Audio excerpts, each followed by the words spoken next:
అదే RTV app వార్తల్ని క్షణాల్లో చదివే అవకాశం ఉంటుంది. ఒక న్యూస్ పేపర్, ఒక టెలివిజన్ ఛానల్ మీ చేతుల్లో ఎప్పుడూ ఉంటాయి.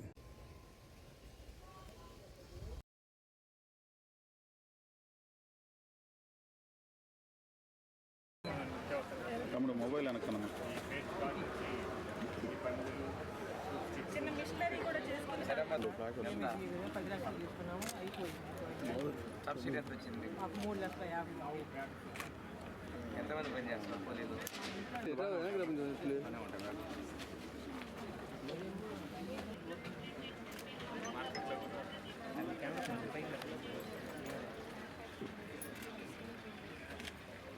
రా మెటీరియల్ అంటే పీడీ సార్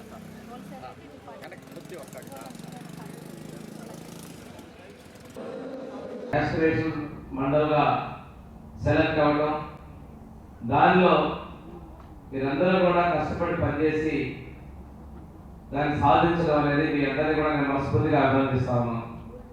ఎందుకంటే మీరు సాధించినటువంటి విజయం వల్ల మాకు అవార్డు రావడం, ఇందులో కూడా 267 మంది కూడా మీ అందరూ కూడాను ఈరోజు ఇక్కడ ప్రశంసా పత్రాలు ఇవ్వడం అనేది కూడా మీరు చేసినటువంటి కృషికి, ఒక బాధ్యతని నిర్వర్తించిన విధానానికి ప్రశంసగా గుర్తింపు కలిగించాలని చెప్పేసి కూడా భావిస్తూ పెద్దలందరూ చెప్పారు.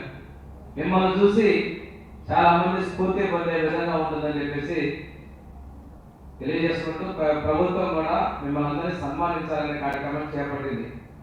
ఈరోజు మాకు ఎర్రగొండపాలెం నుంచి చాలా దూరం నుంచి ఒంగోలు జిల్లా కింద రావడం జరిగింది. ఇక్కడైతే ఈ కార్యక్రమం జిల్లా మొత్తం తెలుస్తుంది. ఎర్రగొండపాలెం చూస్తే మీకు అందరికీ పరిమిత ఉద్దేశంతో జిల్లా కేంద్రంలో ఈ కార్యక్రమం చేయడం జరిగింది. ఇందులో ప్రధానంగా 6 అంశాలు ఇస్తే 6 అంశాలు కూడా మీరు పూర్తి స్థాయిలో సాధించేందుకు తెలియజేయడంతో ప్రధానంగా హెల్త్లోకి వచ్చేసరికి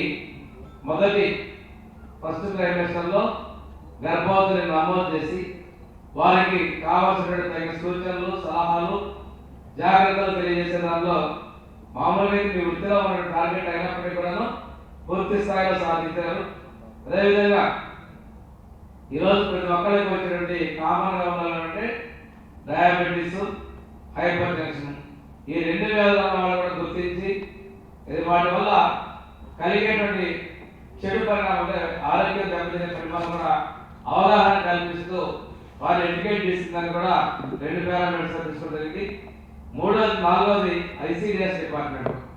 కామన్గా ఉన్నటువంటి స్కూల్ పిల్లల్లో ఉన్నటువంటిది రక్తహీనత, గర్భవతుల్లో అదేవిధంగా బాలింతలో ఉన్నటువంటి ఇష్యూస్ ద్వారా వాటిని అధిగమించేందుకు ఐసీడీఎస్ డిపార్ట్మెంట్ ద్వారా ఇచ్చేటువంటి వాళ్ళకి అప్లైడ్ సప్లిమెంటరీ న్యూట్రిషన్ ప్రోగ్రామ్ కూడా అవగాహన కల్పించి అమలు చేయడం కూడా అభినందనీయం. ప్రధానమంత్రి మోడీ గారు ఏదైతే భారతదేశంలో వెనకబడిన ప్రాంతాలు సామాజికంగా, ఆర్థికంగా అభివృద్ధి చెందాలి, వాళ్ళకు కూడా అన్ని విధాలుగా కూడా సౌకర్యాలు ఉండాలని ఆ రోజు జనవరి 7న ఈ ప్రారంభించడం జరిగింది. దాంట్లో 15 బ్లాకులు చూస్తే దాంట్లో మనకి ఎర్రగొండపాలెం మండలాన్ని దీన్ని ఎన్నుకోవడం జరిగింది. దాన్ని మన వాళ్ళు అప్పటి నుంచి వెనకబడిన ప్రాంతంగా కాకుండా దానికి కావాల్సిన విద్య, వ్యవసాయం, అదేవిధంగా ఆరోగ్యం, ఇవన్నీ కూడా ఏదైతే చేయాలో అవన్నీ కూడా కార్యక్రమాలు చేసి బాగా చేసిన దాని మీద ఈరోజు చేసిన వాళ్ళందరూ కూడా అవార్డు ఇచ్చే కార్యక్రమాన్ని ఈరోజు మనం ఇక్కడ ఒంగోలులో పెట్టుకున్నాం. ఎందుకంటే బాగా అధికారులైనా లేకపోతే ఎవరైనా కూడా బాగా పనిచేసినప్పుడు సమాజానికి గుర్తుంచుకునేలాగా వాళ్ళకి మంచి చేసే ఆలోచన మన ప్రభుత్వమే ఉంది.